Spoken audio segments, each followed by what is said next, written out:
mga G, good morning. Medyo malakas ang hangin yan.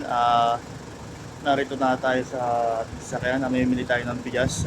Tuturo ko po sa inyo kung saan po ang may murang bilihan na bigas. At nakita rin po natin sa Facebook kung legit po siya or mura talaga.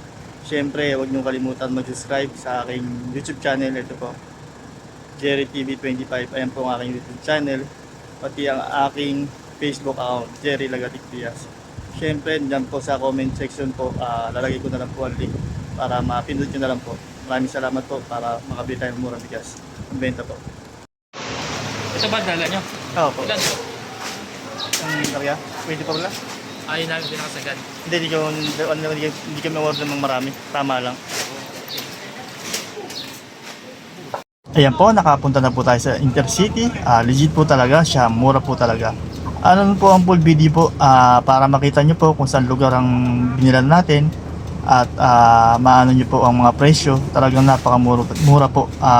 Ang pinakamura niya po ay is 700 ng 25 kilo. Ayan po, napakamura, legit at maganda pa yung bigas nila. Ayan po, syempre doon po tayo sa YouTube channel natin ang full video. Supportahan din natin po ang ating Facebook account. Maraming salamat po. Thank you. Ayan po, legit po talaga na mura ang Prince J Rice Mill, Intercity.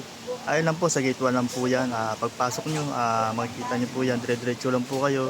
At pinakadulo nya, makikita kaliwa, doon po banda. Sa Google Map, makikita po yan. Kita nyo po yan. Ayan po yung price niya, mura lang po. Ang pinakamura niya, 700. Ayan, sinarga ko na po yung ating pangarga. Kung gusto nyo po magtanong at mamili, PM nyo lang po ako.